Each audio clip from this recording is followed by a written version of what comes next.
Everybody talks about rye here on the East Coast too. So, does it make it more difficult for you to source maybe rye whiskeys that everybody wants some rye now? Absolutely. This is another example.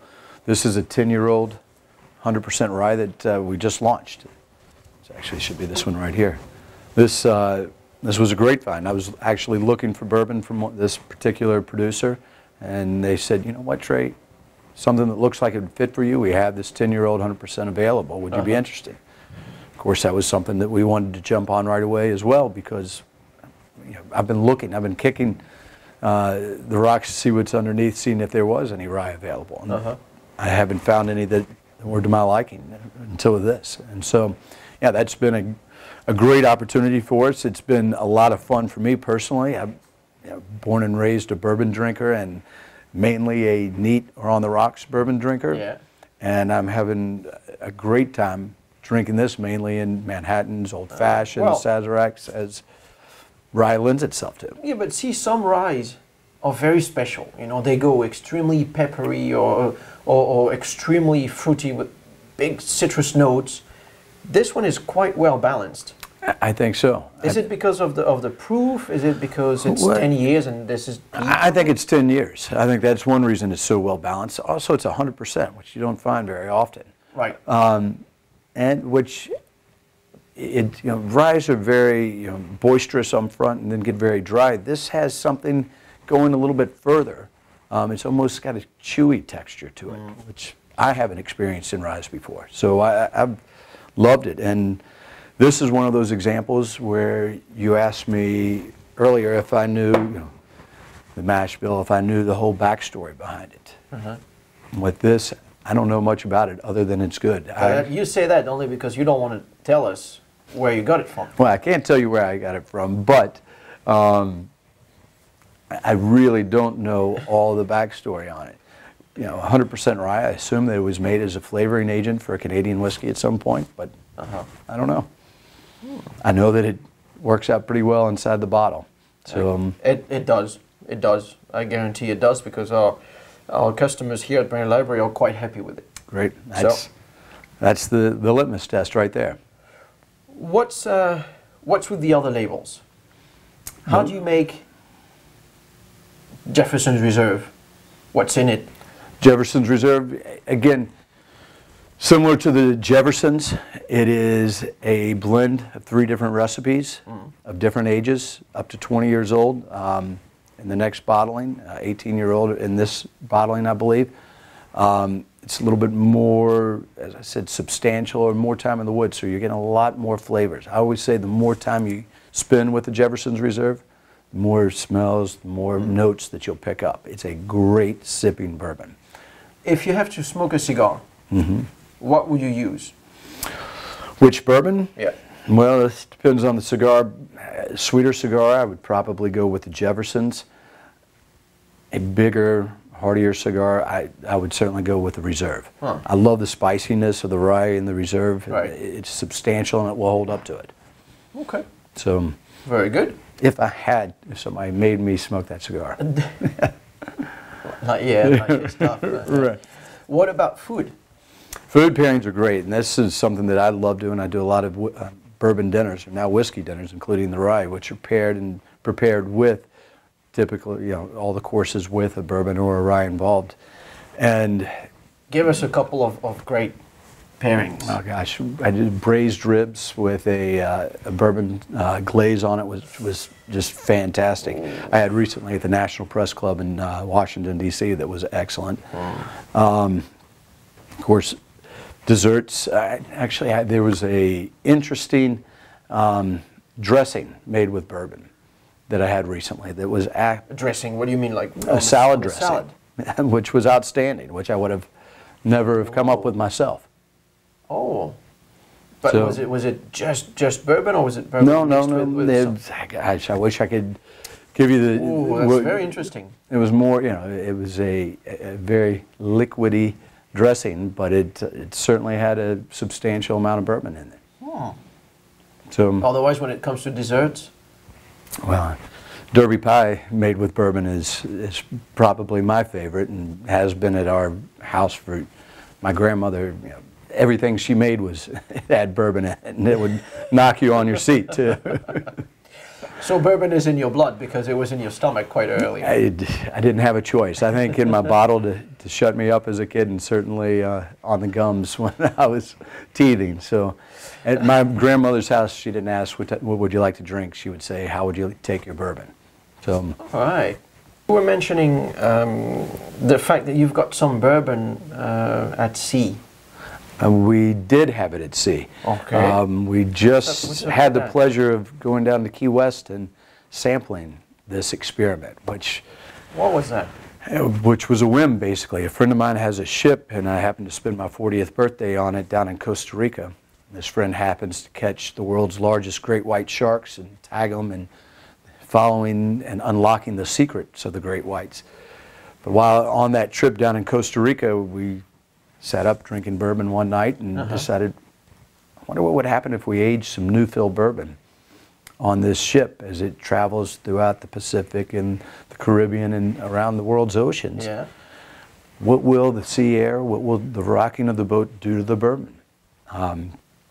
We just went down to Key West last month, and after 3.5 years rocking back and forth, working in and out of the wood, baking in the sun, absorbing some of the brine of the sea air, we sampled it, and couldn't imagine that a bourbon that's less than 4 years old would look darker than this 20-year-old bourbon. Oh, wow. It was absolutely amazing.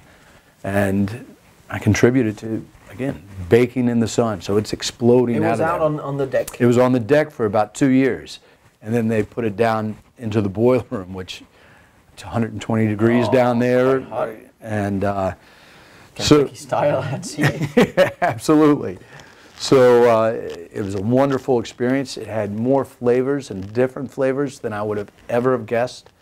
It was a great experiment that we're going to bottle up and have a very limited offering, probably February, March of next year, and then hope to duplicate it on a larger scale basis. It was exciting to me to see the impact that the barrels themselves moving and rocking, what it could do to the bourbon. So I'll get you some of it to try. Thank you. That's It'll be fun. What else? What else is in the books, in the works right now that you could tell us? Well, of course, you can't reveal everything. But obviously, that's one thing that we're working on, and again, we'll be working on different blends with some of the new bourbons that I've purchased. Other than that, we have one special project we're working on, which it's too early for me to release right now. But in the meantime, you know, this is still a new product for us, the rye, and we're having a ball with that. And it's great to see the appetite, that, as you said, on the East Coast, West Coast. That's a lot of fun for us. If there is a new producer in Kentucky with the stills, with the barrels and all this, and you say, well, look, I'll be buying some bourbon if you make it in a certain way and aged in certain barrels, charred to my specs. What would it be? Would you like it to be pot stilled? Would you like it to be no, not necessarily pot stilled at a higher proof? No, I'd say actually distilled at a lower proof and a very high percentage of rye. I like big boisterous rye. That's my personal flavor. And I would like it with a lower charred barrel. Okay. So a kind of combination, I think, lower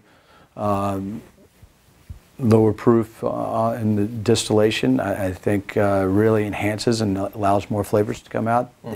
The rye, you know, that's a particular style that I like that has a lot of influence when blended with other products as well. And then again, I like the more flavors that are allowed to escape. You don't get quite, the aging is almost reduced a little bit because the barrel is not as porous when you have a smaller char, but you're getting more varieties of flavor that come out. So. Well, what about Trey Zoeller distilling? Well, I would love to distill. So? I've been looking into it I've got everything put together. Just need a little bit of money. Have something you can lend? Well, you know, no, that's a what about the lifelong viewers? goal. It's a lifelong goal. It's something that and I've passionately been looking into, as I said, for over a decade, and I would love to distill it sometime. But it takes lots of financials. Yeah, because it's if a you lot want of to do it fortitude. well, Yeah, one, you want to do it well. You've got to build your distillery, which is going to take at least a year. mm-hmm. Then you're going to want to sit on the bourbon for at least 4 years at a minimum. Mm-hmm. So that's 5 years before you have a return on your investment. Yeah. And you want to refrain from doing what I've seen some other people do, which is put out some young whiskey a little bit too early and put a higher price on it. Right. Because you're trying to recoup your investment. I certainly understand Of course. why they're doing it, but you've got to, I think you've got to resist that urge. And you've got to have the fortitude to wait it out. Mm-hmm. So there's certainly opportunities for it. There's certainly distilleries popping up all over that are going to be producing some spectacular whiskey once it has proper time in the wood. Okay. All right. So we'll be looking forward to a Jefferson's distillery at some point. I would hope so. Very I'm good. not that old yet. You certainly don't look like you're in the old. What about other whiskeys or other spirits? Would you be interested in sourcing maybe some other spirits, Yeah. some brandies? Yeah, absolutely I would. That's not my forte. That's not my, I'd say expertise, and that's a liberal use of the word. But I think that would be exciting. I think I have a lot of fun blending together, and that's something I would like to take to a different area. Right. So, I think there's opportunity for it. I like the fact that you mentioned the blending. It is an art. Of course, it's an art to produce it, to distill it, Absolutely. to put it in the barrels. But it's the other half of that final bourbon is into selecting and putting together. And I get more confused doing that than any other part of my job. It is very difficult to taste a number of different samples and see, okay, how are we going to put this together to get the flavor that we're looking for? And the guy that I usually do it with comments on that, everyone. Trey, you look confused. It's a lot of fun, it's a lot of work, but that's the part of the business that I enjoy the most. And it must be even more difficult because you don't always have the same barrels to play with. If you're the big producer, you're letting that four years and 1 day old. You've got it down to a science. Because you've got always the same bourbons available. It's not your case. No, it's not. And we look at that as an advantage for us. We can, we're going to try to, with that 50% that we have in there, we're going to try to give as much consistency as possible. But we're hoping to put a little surprise in from batch to batch. And, it's kind of like making a recipe that you played around with for years and years. You're going to try different things here and there, and see what works, what doesn't. And well, you're a good chef at it. well, thank you. Thanks a lot. Appreciate it, for your Flavian. bourbons and rye whiskey. They're Absolutely. very nice, very well selected, certainly perfectly blended. And we hope to see you soon back in New York. In the meantime, people can find you just about anywhere in the U.S. So I'm on the road, so absolutely. Cheers. cheers.